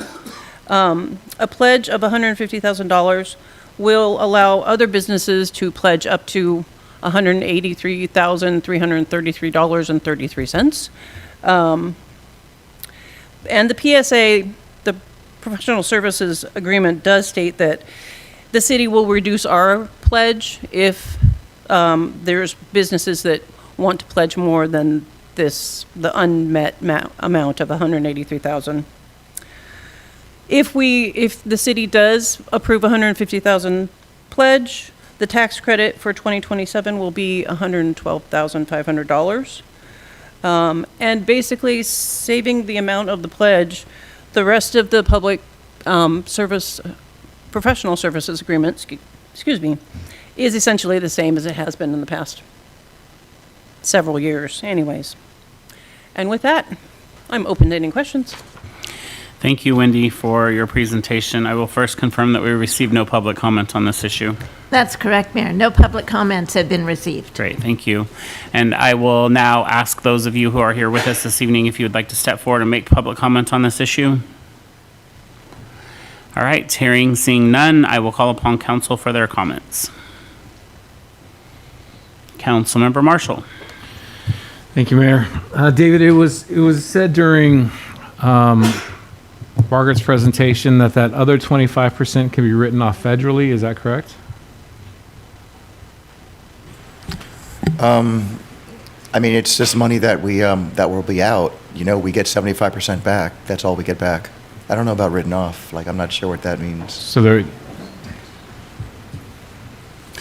Maybe to a business, a private business might be able to write that off. But as far as the city goes, it's just money we're out. So the city doesn't prepare a 1120 or anything like that for federal tax Yeah, we returns? don't pay. We don't pay federal taxes. Okay, I didn't know that. Yeah. So that additional 25%, David, what fund does that come out of? That's general fund. Okay. Margaret, while you're up there, I do have some questions for you, if you don't mind. So it looks like your B&O, you mentioned B&O tax being one of your largest fundraising mechanisms, but it seems like the number of pledges was almost cut in half in 2025. Can you explain why that might be? I think there wasn't solicitation. Okay. As a former, president of the board and Main Street member and such, what I question is why you have some board members that are not even current B&O donors. Is there, if there's a reason for that? Well, to pledge like $500 in B&O tax, you have to earn, your gross revenue has to be over $100,000 to just pledge $500. So small businesses, small businesses don't make $100,000 in a year. So, they could pledge $250 if they made $50,000. But I'm not sure. As far as the board members go, I think most have pledged. The ones that are here, yes. There are a couple that are absent from here. But is there a minimum requirement in terms of a pledge? Could you pledge as little as $100? Yeah, you can. Yes, we have a couple businesses that pledge $100. Yeah. Okay. Yeah. I mean, just for appearance purposes, and this is something that I've mentioned in the past. You want buy-in from your own organization, right, and from your own board members and your own. It seems like the majority of the B&O donors are not even the ones that directly benefit from the program itself. I don't have any objection to the funding and what the city gives. For appearance purposes, though, I think it looks better if your organization is supported from within, and that is what I see as lacking. And I know that you are going to do a great job in building that back up. But that's just, an outside appearance is, I would think you'd want those that are being supported by this to support the organization through that opportunity to. Well, I know that one of our board one of our board members does not have a business. Another board member is part of a business that does pledge to Main Street. The whole organization does. Right. And the third one, they pledge together as their own business. So I think most 100% of the ones that can pledge have pledged. All right, yeah, I won't call anybody out, but just looking at your board members and then who you have listed as pledges here, there's two that are not, they're current board members that are not listed as donors. Okay, I'll look into that. But I mean, people pledge to this because for one thing, they want to support the mission of Main Street. Not that they're going to make any benefit from what their pledge does. The only benefit they will make is that the downtown will look nicer, and there'll be a nice place for people to come to. Plus, they have a good feeling that they are giving to a nonprofit that's doing a good job, and I think that's why a lot of people pledge. They're not there to get. Philanthropists aren't there to get credit or benefits from what they do. They do it because they feel it in their heart. Yeah, there's no question this organization does great work and that it's a great thing to support here. And why not keep your tax dollars local, right? I mean, that's what we want to do. But Greg, did you want to say something to that, or? I just want to. Okay, sorry. Just not recorded and put online. I just wanted to let you know that I'm sorry, the sir. board members who Could you please state your name? Oh, my name is Greg Lanza, and I'm president of Oak Harbor Main Street Association. Some of the board members who do not pledge the B&O to the B&O tax program are sponsors to a lot of the events that we put on. So I think we do have about 100% participation from different sponsorships and everything that we do in terms of our events. Okay, thank you. Is that it? Yeah, thank you. I just wanted to add, too, that I had the privilege of meeting with their board last week, and I think that they went through a period of transition and uncertainty with some leadership changes and different things that were going on. So I think that, that led to probably some of the less donors that they saw. So they're definitely making positive strides in the right direction, and I think this is hopefully not even a permanent change for them. Margaret's goal is to eventually be able to go out and raise this from business owners themselves. So we shared that conversation too. So, but yeah, I mean, our partnership with them is very important overall to the economic vitality of our community. So. Absolutely, and I've had the privilege of working with Margaret over the years, and she's. Yeah. I've described her in the past as a force of nature. I mean, she gets stuff done, and I know that that you're going to right this ship and get it back on track, and I do fully support funding up to the requested amount that you had asked for. I just would like to see that buy-in from those businesses that this organization supports. And can I just say one thing? And as Councilman Marshall just said, it's up to $150,000, and that's exactly what Wendy said. If we get a huge response for other businesses wanting to donate to that in this program, we will not come back and ask for the remaining funds, because that's not our goal. Our goal is to be sustaining. Yeah. Exactly. Anybody else? Yes, Councilmember Peterson. First of all, would you explain I don't intend to come back and ask, because it sounds like you're asking for a specific amount. I don't understand how that works. Because you're asking for, you asked before you got 95,000, and now you're asking for 150, correct? But how do we know? So what we will do as a city is we will go to the Department of Revenue's website, and we will pledge $75,000 in the first quarter. And then we would donate that $75,000 to Main Street. Mm-hmm. And then based on the other businesses and organizations that also participate and pledge to Main Street, we would, in the second quarter or third quarter, pledge whatever remaining amount was allowable. So if there's businesses that donate $200,000 to Main Street, we would not donate the additional 75, we would donate The difference. A smaller difference. portion, Yes, okay. a smaller portion. Okay. Does And that then I make have sense? one other question, if I might.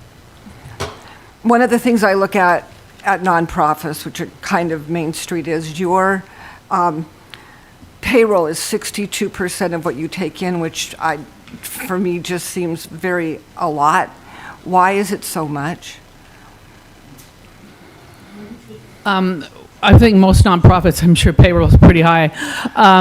We have a part-time marketing coordinator who works 30 hours a week. We have a full-time executive director who, according to L&I, their new rules for exempt salaried employees have to be $80,000. We are working to make this new position, when we fill it again, will be non-exempt, so it'll 40 hours a week non-exempt, so that we don't do overtime and we're not required to pay $80,000, which we don't have to pay, which we don't have the money to pay. So actually, our payroll is really not bad as far as, compared to other things. And that L&I went up about $11,200 from last year to this year. And it's a requirement, so, we have to meet that requirement for non-exempt employees, exempt employees, so that's one of the things we're going to be changing with the new direction. Thank you. Great. Anything else? Yes, Councilmember Stuckey. Obviously, I'm very familiar with Main Street. We all kind of play in the same playground, so to speak, and you guys do wonderful work. I don't have necessarily a problem with this, because I do like that, as Councilmember Marshall said, keeping the money here locally. Why not? I am concerned a little bit, and answer how you feel you're able. I mean, the last executive director was let go, it sounded like, for pay purposes. And now we're going to get another person at a higher pay rate. Like, what's the plan? I'm just curious about I'm concerned about the plan going forward. Let's put it that way. No, we don't have the capital to pay for an executive director. So my mission and directive from the board is to come in, raise funds so that we have money in the bank so that we can hire an executive director.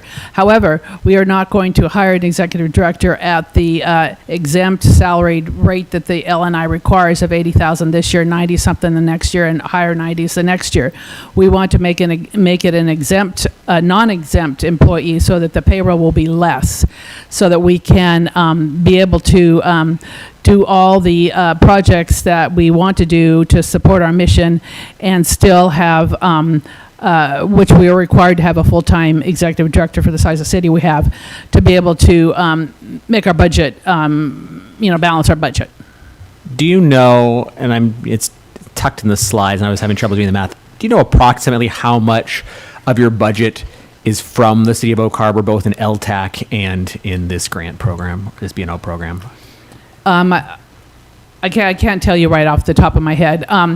The city gives in the past few years, the city has given us $95,000 plus. With LTAC, we got around maybe 30. So that's 125. And I think our total expenses are 200 and something thousand. So we have to make money elsewhere besides the city helping promote us and support us. I guess, and it's been alluded to, you just came back on again, and thank you for filling that role, non-paid, of course, even. I'm just trying to figure out what's going to be different going forward. I mean, I would be shocked if the city of Oak Harbor doesn't have to pay, that's the wrong wording. I would be shocked if the city doesn't pay this full amount. We say maximum contribution. I'd be shocked if it's not that maximum contribution. I mean, I'm looking at the LTAC grant application where there's a question about reliance. And in that, the answer that was given was, we're actively working to expand sponsorship opportunities, develop stronger partnership with downtown business, and create donor programs that encourage community investment in maintaining and enhancing the visitor experience. Over time, as our visibility and impact grow, those local contributions will reduce the reliance on LTAC funding and provide a more balanced financial base to support both operations and future projects. I understand that sometimes that's a difficult question to answer, and we put things in there to satisfy the question. But what is an actual tangible plan when the donors have been going down, besides just asking again? Why is it going to be different going forward? What's different? The program's already been there, and I feel like the downtown businesses are aware of it. It is, but it's just not downtown businesses that donate to the B&O program. It's all businesses in the whole city, in the whole state. They can donate to any Main Street organization they want to donate to. You could get Boeing, you can get Walmart, you can get Home Depot, you can get all those big box stores. But our problem is we need to break through to the corporate world to be able to reach the right people to let them know about the program so that they would donate. And so the plan is exactly what I said, that we do not want to totally rely on the city for support. We want to go out there and be proactive and very active in soliciting new businesses that want to participate in this program. And that's my goal, to be able to help do that. Unfortunately, last year, I don't think we had as much push out there to ask people and to get the support we needed. And that, whether, as long as I stay as interim executive director, or if I'm not, I'm still going to help with the solicitation of businesses to help support the B&O program and to support our organization. And I'll give kudos to Greg there, who did come to me in person. Let's not say it does. I can attest it did. But when we talk about these corporate sponsors, these larger big businesses, has Main Street just not approached them in the past? We've tried. It's very hard to get to corporate to explain things to them. Like CR Pacific, we've tried numerous times to get to the top there, and we hope to be able to reach it this way with one of our business owners downtown who's got good relations with them. Walmart, we get community grants from Walmart, but again, trying to get to corporate, and it's hard to get that done. But I think also spreading the word to other businesses that maybe don't know about what we're all about and about this program. Once you can do that, I mean, if you could get 20 businesses to give you $10,000, I mean, that's a good piece of money. And so I think the goal of our board and this year is to actively pursue that mission to get people to support through this program and through other sponsorships. Our last executive director is very good about finding sponsors for events and stuff, and we will continue with that program as well. How, with this, no matter how the money comes, how are you guys able to put any tangibility to what you guys are doing? Do you notice on days you have events that sales are up? Like, is there any way to say that we're getting this money or we're getting more money and it equivalates into something? Do you have any metric that you're able to calculate? I know it's hard. When you have events downtown, merchants don't always do so well, but that's usually because my opinion is people come with families and have little kids, and they're not going to go in the store shopping, but they may look through the window and say, hey, gosh, I got to come back here and check this place out when I'm by myself. And so I don't think you can really say, oh, this event brought this much revenue to our businesses, because it might not happen that day. It may happen a week later, or somebody's traveling and they may come back to shop and visit another time. So it's a real hard thing to put ask a business, oh, how much did you make on this day compared to that day, and do you think you had the traffic from the event or not the event? It's really hard to determine that. Christy Jensen, is that it? I have a business down there, and I will say the days that we have events or the weekends that we have events, number one, you have to be open, which is a big thing that we're pushing. We do great. We do, I double my days, or for that weekend thing of it. But we're open all the time too, though. So good. And we promote the event. Yeah, and those are the success stories we like to. For me, if we're going to put money into something, it's like hearing we put money into it, and this was a tangible effect. Sometimes it's hard to get those tangible effects. I get that, especially when filling out these LTAT grants. Sometimes it's hard to say this caused this, but it's nice to hear some success stories that what Main Street is doing is providing a positive impact for the dollars. 10 years ago when we started, we had about I think we counted 38% empty store rate. All the downtown stores, about 38% of them were empty. and we had about 6 hair salons on Pioneer Way. So kind of give you an idea, our goal was fill the shops, get good quality shops, maybe 1 or 2 hairstylists.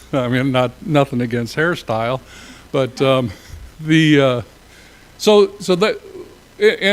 started with small wins because our budgets were you look at the beginning of time at 2015 and 2016, I think we brought in $16,000 or something like that. So, that's how we've been gauging ourselves with the amount of traffic. The other way we gauge ourselves is when we do the green ticket giveaway.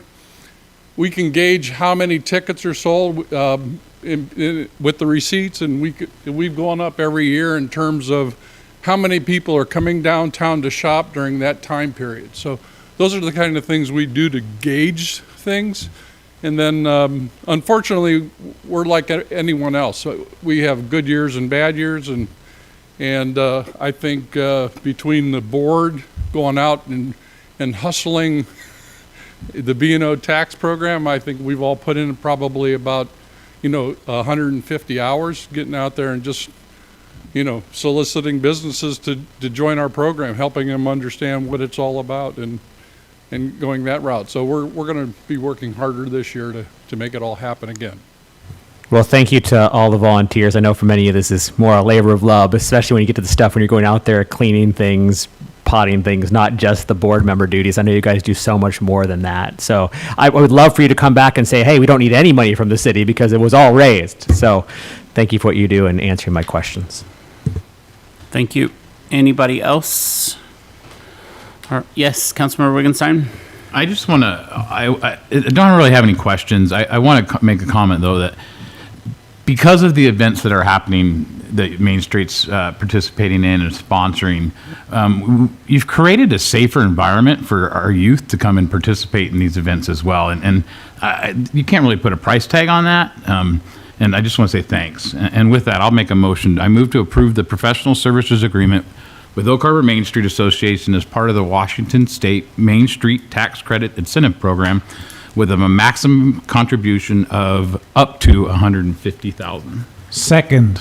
Right, we have a motion as presented by Councilmember Wittgenstein, seconded by Councilmember Merrow. Is there any further discussion before I call for a vote?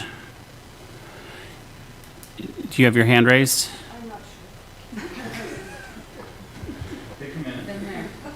Okay, well, while she's thinking, I just want to add just to the board, be cautious with going non-exempt with your executive director because they would be eligible for overtime then, and in your event season, that could kill you guys more than just the salary. So just be cognizant of that and be careful. That's just my thought there. So just, yeah, not tax advice. I'm not giving you tax advice. I'm just telling you. So, yes. I would like, when I first looked at this, I went, are you kidding me? That's a big raise. And then I sat and did some math. And I agree, and I did the numbers. And this actually, without being able to, with the money coming back, if we do all of this and the city does the B&O in full, our downside is just under $14,000. So we get a great return on investment for doing the B&O. And while I was originally very against this because of the dollar amount, I'm very inclined to vote yes. So thank you for your presentation and for what you do for our city. So I wanted you to know. Thank you, Councilmember Peterson. Yes, Councilmember Merrow. Thank you, Councilmember Peterson, for doing the math.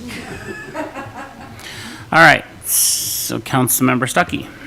Getting some dicey territory, but you made the comment about the exempt versus non-exempt. Couldn't they do fluctuating work week where overtime is paid at halftime?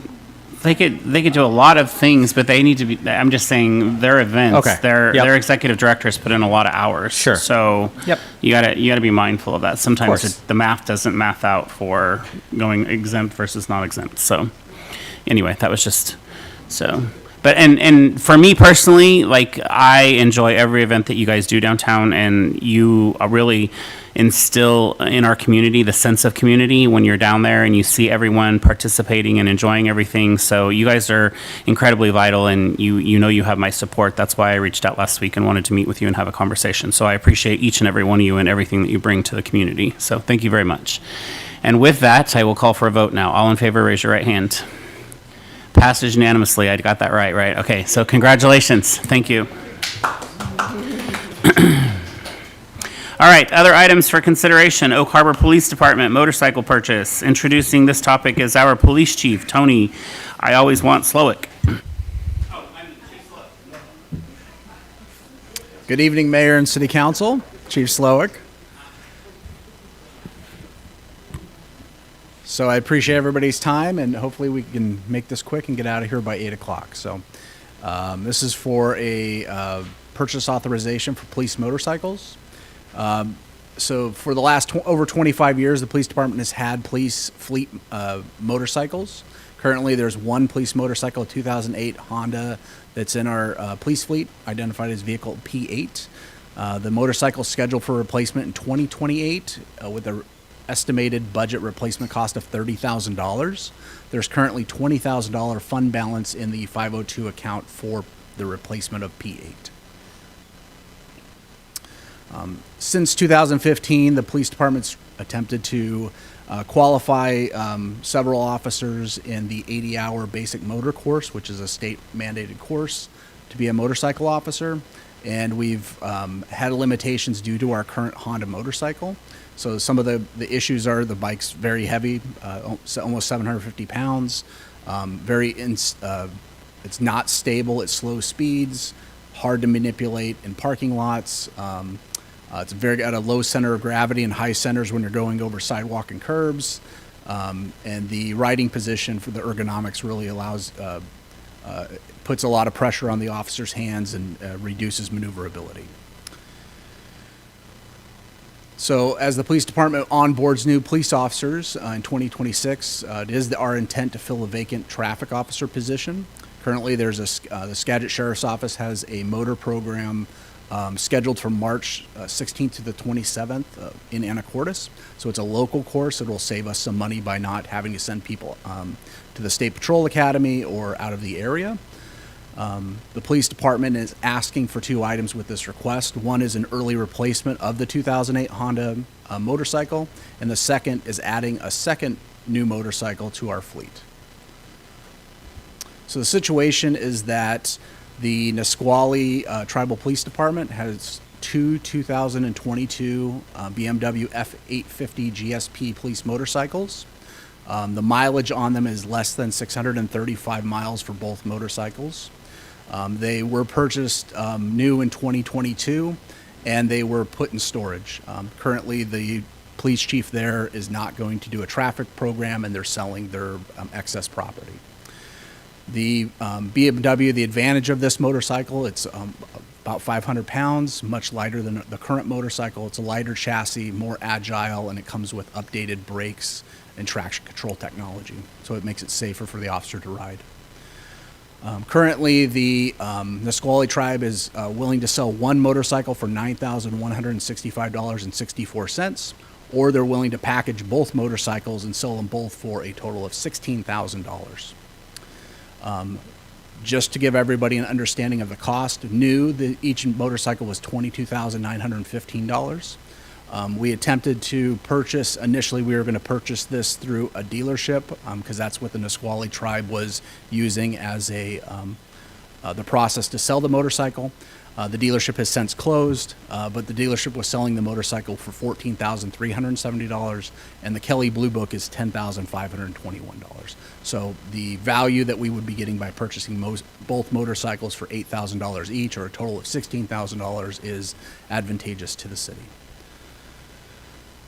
There is currently $20,000 fund balance in the 502 account for the Honda. The current fund balance is enough funds to cover the entire cost of purchasing the two motorcycles and the estimated sales tax and licensing fees, which is about $2,300. And then this is the recommended motion, and I'm happy to take any questions. All right, I will first confirm that we received no public comment on this issue, That's correct, Mayor. No public comments were received. and I will ask with the two remaining folks with us this evening, would you like to step forward and make public comment on this issue? All right, seeing none, I will close public comment and call upon council for their comments. Yes, Councilmember Romero. Yes, Chief Sloak, would you speak to the matter of outfitting with regard to equipment and installation cost? Yep, so the motorcycles are actually all outfitted. They were purchased from BMW as police motorcycles with lights, sirens, crash bars. The only thing we will need to do is put decals on the motorcycle, which is about $300 each, which we can pay for out of our police funds. Thank you, Chief. I'm willing to make the motion. Okay.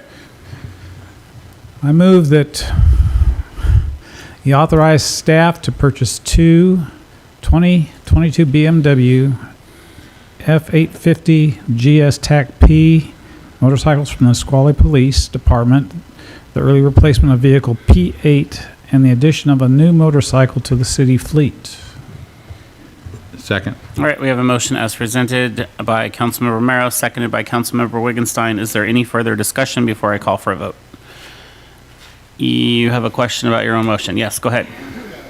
Okay.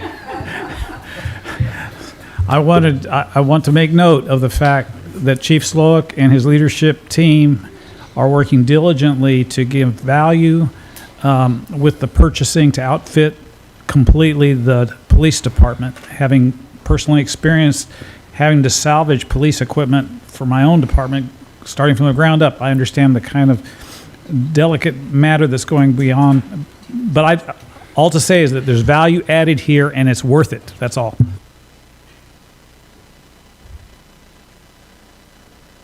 Mayor Pro Tem. You mentioned that this is a early replacement of a motorcycle that we were wanting to replace anyway. What are we going to do with the one that we have? Is that just going to go on the annual surplus list for the auction, or do you have a specific plan? Public Works will use our vendor, and they put it on an online auction to sell it, and that'll be the intent. That money then goes back into our 502 fund for the police department for replacement costs. Okay. When we spoke on the phone earlier, I mentioned that when it was one motorcycle for 15, I was like, I don't know. I was kind of on the fence about it, but I love a bargain. So no, now that it's 2 for 16, I'm in support of it. Thanks. Thank you, Mayor Pro Tem. Anybody else for the good of the order? All right, hearing none. All in favor, raise your right hand. Passes unanimously. Thank you very much. Congratulations, Chief. Thank you. All right, we have no further business on the agenda. With that, I would entertain a motion to adjourn. So moved. So we have a motion to adjourn by Councilmember Wiggenstein, seconded by Councilmember Romero. All in favor, raise your right hand. Passes unanimously. We're adjourned to 7.